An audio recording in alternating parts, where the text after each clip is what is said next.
بسم اللہ الرحمن الرحیم۔ السلام علیکم۔ عثمان نے اسے بتایا کہ صلاح الدین ایوبی اور اس کی فوج کے متعلق جتنی خبریں یہاں مشہور کی جاتی ہیں وہ سب جھوٹی ہیں۔ تمام مسلمان گھرانوں میں جا کر عورتوں کو صحیح خبریں سناؤ۔ عثمان نے اسے صحیح خبریں سنائی اور یہ بھی بتایا کہ مسلمانوں میں غدار اور صلیبیوں میں مغبر بھی ہیں۔ اس نے بہن کو ایسے 3-4 گھرانے بتائے اور کہا کہ ان عورتوں کو ہاتھ میں لو اور انہیں بتاؤ کہ ان کے آدمی غدار ہے۔ انہیں یہ بھی کہو کہ عیسائی اور یہودی لڑکیوں کے پیار سے بچو، ان کا پیار محض دھوکہ ہے۔ کیا میں رینی کو یہاں آنے سے روک دوں؟ عثمان نے کہا، وہ بہت تیز اور ہوشیار لڑکی ہے۔ رینی ایک نوجوان عیسائی لڑکی تھی۔ عثمان کے گھر سے تھوڑے ہی دور اس کا گھر تھا۔ اس کا باپ شہری انتظامیہ کے کسی اونچے عہدے پر فائز تھا۔ لڑکی کا پورا نام رینی الیگزینڈر تھا۔ وہ النور کی سہیلی بنی ہوئی تھی۔ عثمان کے ساتھ بھی اس نے گہرے مراسم پیدا کر لیے تھے۔ اسے دیکھ کر وہ بہت خوش ہوتی تھی۔ عثمان ابھی اس کے قریب نہیں ہوا تھا۔ یہ وجیہہ جوان سمجھتا تھا کہ یہ عیسائی لڑکی ہے اور یہاں جاسوسی کرنے آتی ہے۔ اس نے رینی کو کبھی ناپسندیدگی کی نگاہ سے نہیں دیکھا تھا، بلکہ اس کے ساتھ ہنسی مذاق بھی کر لیتا تھا تاکہ اسے شک نہ ہو۔ اب جب اسے یہ ضرورت پیش آئی کہ رینی اس کے گھر نہ آیا کرے تو رینی کو یہ کہنا اس کے لیے مشکل ہو گیا کہ اب ہمارے گھر نہ آیا کرو، مگر اسے روکنا ضروری تھا کیونکہ وہ گھر میں اپنی بہن کو جنگی ٹریننگ دینا چاہتا تھا اور اسے معلوم نہیں تھا کہ اس گھر میں اب کیا کیا راز آئیں گے۔ اس نے سوچ سوچ کر یہ طریقہ پسند کیا کہ النور سے کہا کہ رینی جب کبھی آئے تو یہ کہہ کر باہر چلی جایا کرو کہ کسی سہیلی کے گھر جا رہی ہوں۔ اس طرح اسے ٹالتی رہو، وہ خود ہی آنا چھوڑ دے گی۔ کرک شہر کے لوگ اس پاگل کی باتیں کر رہے تھے جو مسلمانوں کی تباہی کی پیشن گوئی کرتا پھر رہا تھا۔ غیر مسلموں کو وہ بہت ہی اچھا لگا تھا۔ سب اسے ڈھونڈتے پھر رہے تھے لیکن وہ کہیں نظر نہیں آ رہا تھا۔ سرکاری طور پر بھی اسے تلاش کیا جا رہا تھا، لیکن مسلمانوں کو خوفزدہ کرنے اور ان کا جذبہ سرد کرنے کے لیے اس پاگل کو استعمال کرنے کا فیصلہ کیا گیا تھا۔ کسی کو معلوم نہیں تھا کہ وہ کہاں چلا گیا ہے۔ وہ اسی رات کہیں لاپتہ ہو گیا تھا۔ 10-12 روز اس کی تلاش ہوتی رہی۔ صلیبی حکام نے شہر کے باہر بھی گھڑ سوار دوڑا دیے۔ انہیں توقع تھی کہ وہ اس شہر سے کہیں دوسرے شہر جا رہا ہوگا، مگر وہ کسی کو نہ ملا اور 10-12 دن گزر گئے۔ ان 10-12 دنوں میں عثمان نے النور اور اس کی 3 سہیلیوں کو ہتھیاروں کا استعمال سکھا دیا۔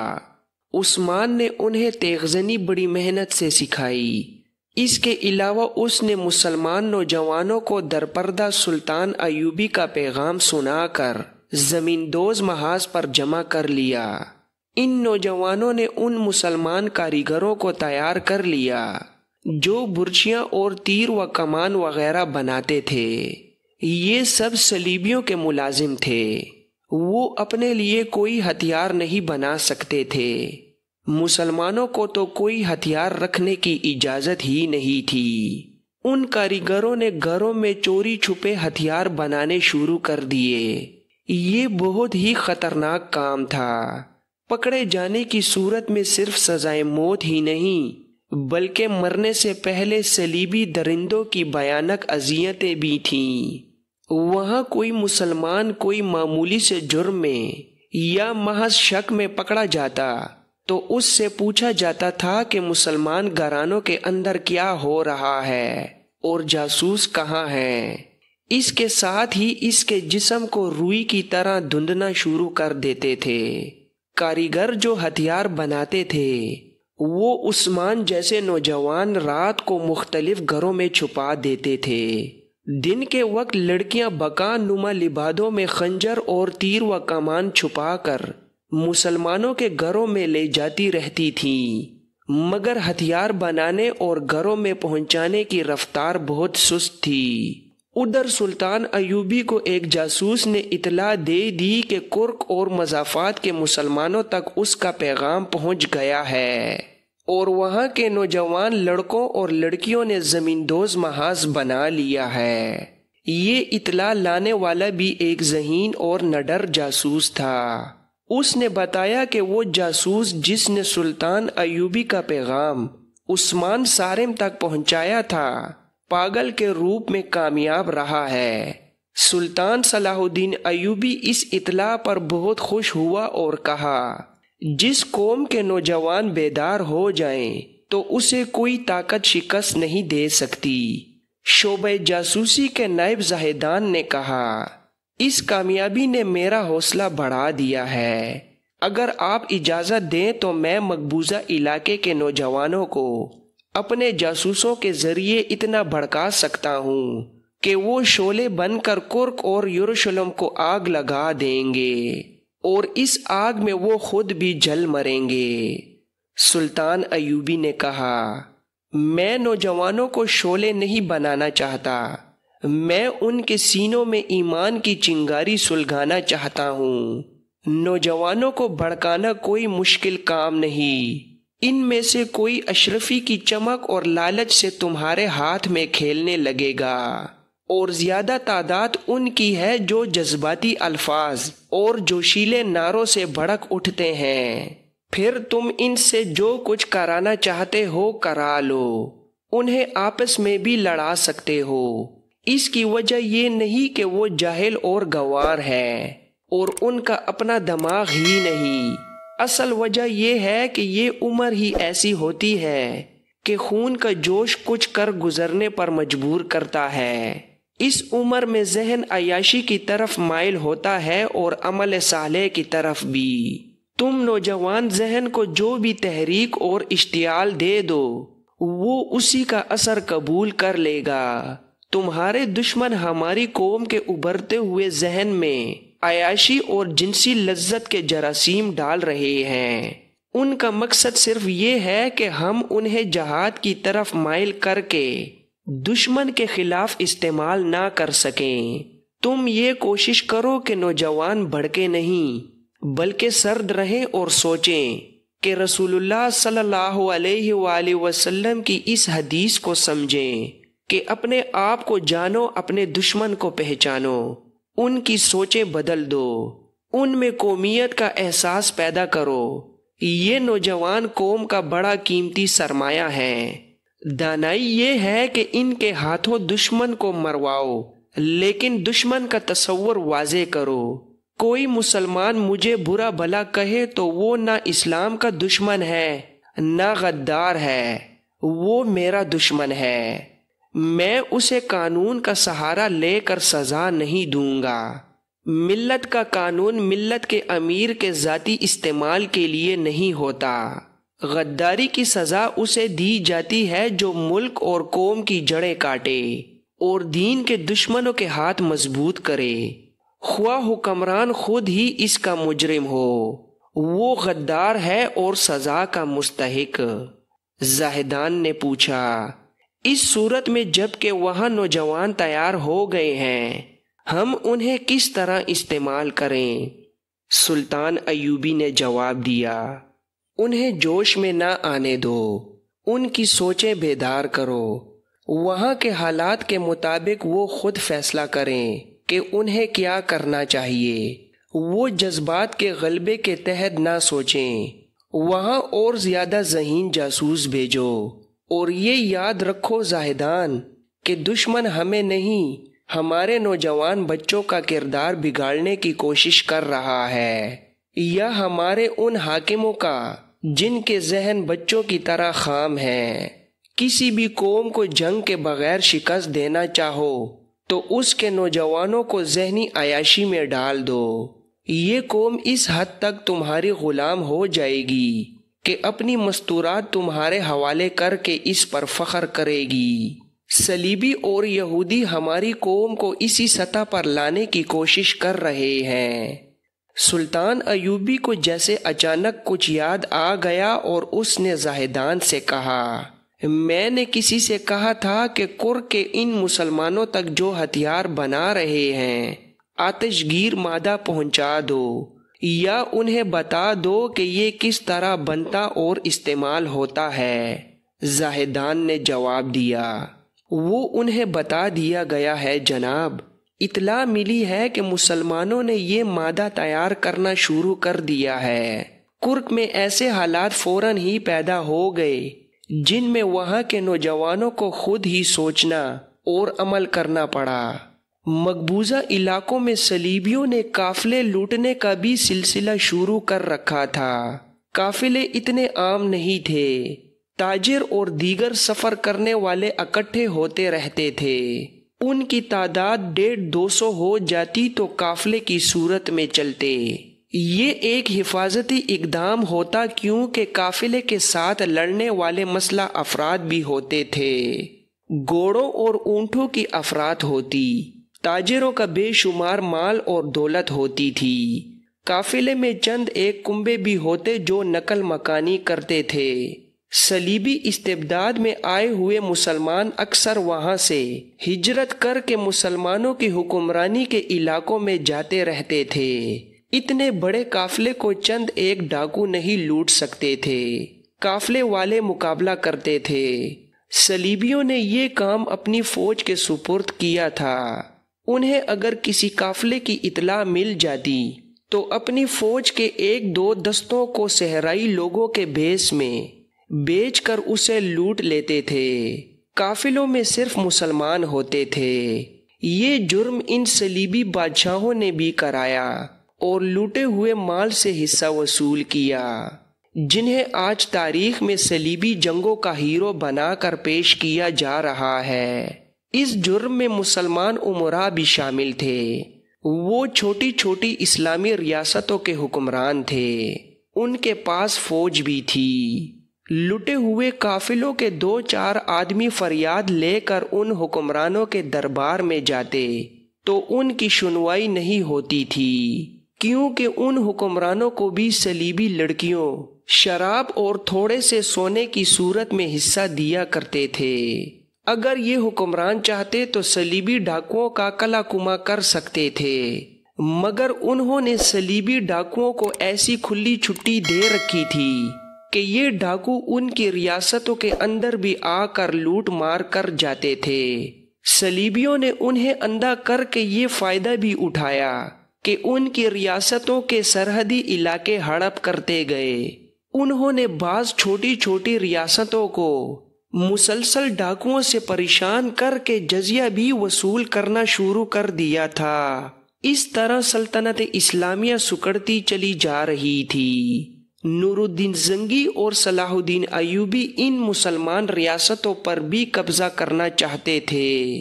ان حکمرانوں کو وہ صلیبیوں سے زیادہ خطرناک سمجھتے تھے۔ ایک بار نور الدین زنگی نے صلاح الدین ایوبی کو ایک پیغام بھیجا جس میں کئی اور باتوں کے علاوہ ان چھوٹے چھوٹے مسلمان حکمرانوں کے متعلق لکھا تھا۔ ان مسلمان حکمرانوں نے اپنی عیش و عشرت کے لیے اپنی ریاستیں صلیبیوں کے پاس گروی رکھ دی ہیں۔ وہ کفار سے تحفے اور زر و جواہرات اور اغوا کی ہوئی مسلمان لڑکیاں لیتے اور اسلام کا نام ڈبوتے جا رہے ہیں۔ یہ مسلمان کفار سے زیادہ ناپاک اور خطرناک ہیں۔ وہ بادشاہی کے نشے میں بدمست ہیں اور صلیبی ان کی جڑوں میں داخل ہو گئے ہیں۔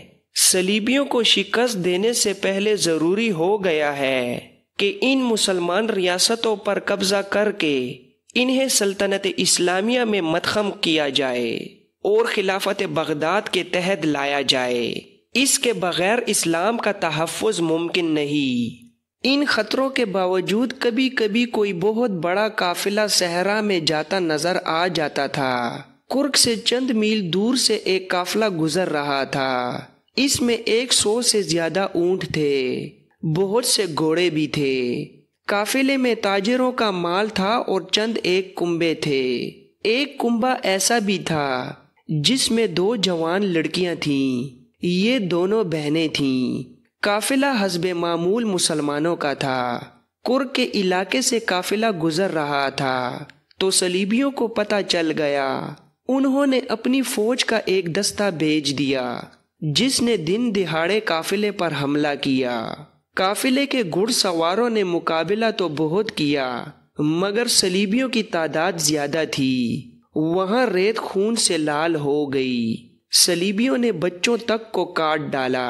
15-16 جوان سال مسلمان رہ گئے۔ انہیں قیدی بنا لیا گیا۔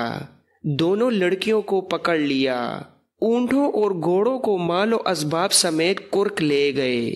یہ قافلہ جب کرک میں داخل ہوا تو آگے آگے قیدی تھے۔ ان کے پیچھے 2 گھوڑوں پر 2 لڑکیاں سوار تھیں جن کا لباس بتاتا تھا کہ مسلمان ہیں۔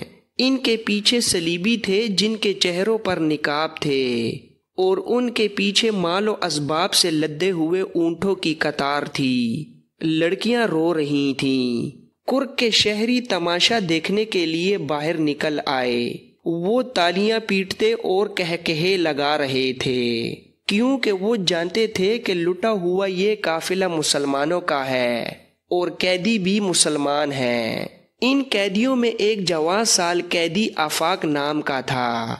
دونوں مغویہ لڑکیاں اس کی بہنیں تھیں۔ آفاق زخمی بھی تھا اور اس کی پیشانی اور کندھے سے خون بہہ رہا تھا۔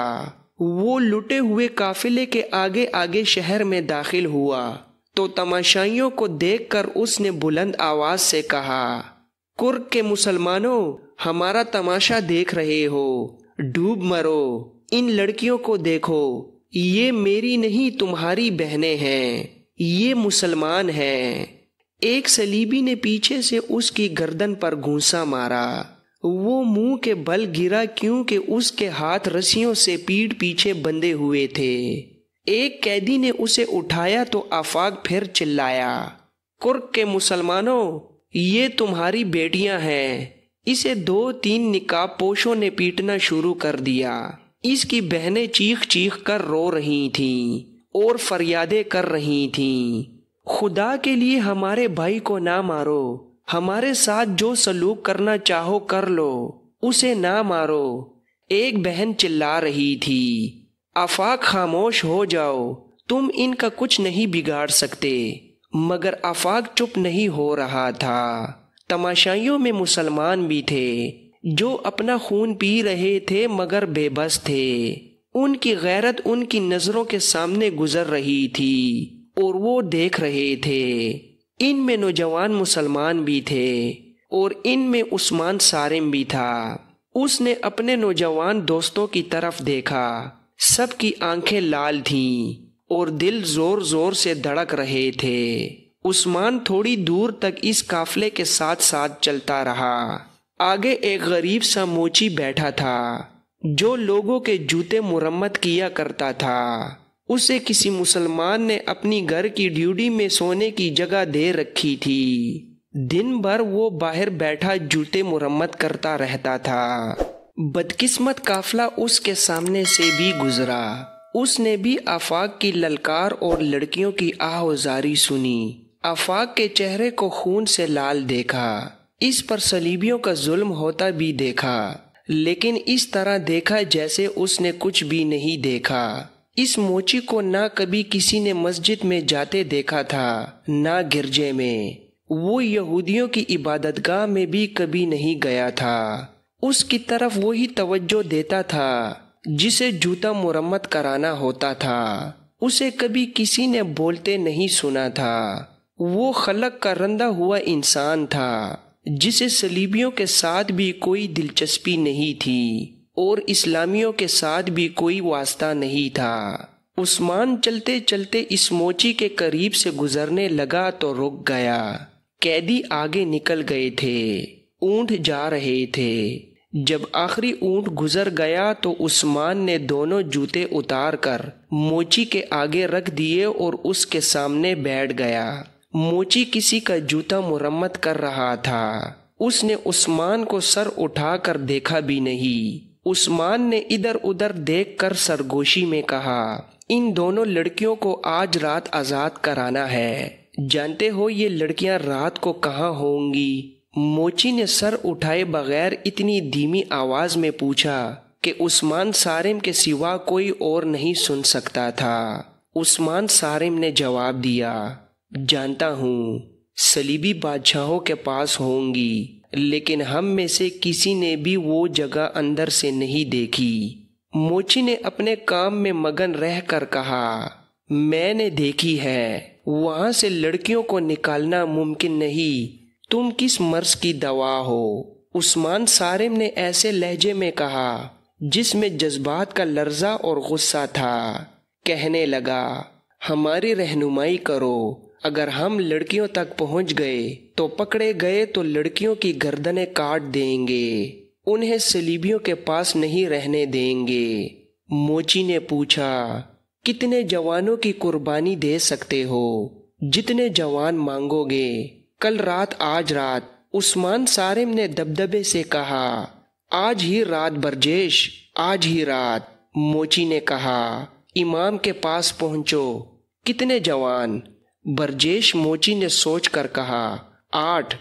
ہتھیار سن لو، خنجر، آتشگیر مادہ۔ عثمان نے اپنے جوتے پہنے اور چلا گیا۔ سورج ابھی غروب نہیں ہوا تھا۔ عثمان نے راستے میں اپنے ساتھ ہم جولیوں کو گھروں سے بلا کر انہیں امام کے گھر پہنچنے کو کہا اور خود امام کے گھر چلا گیا۔ یہ اسی مسجد کا امام تھا جس میں عثمان صارم کی ملاقات پاگل سے ہوئی تھی۔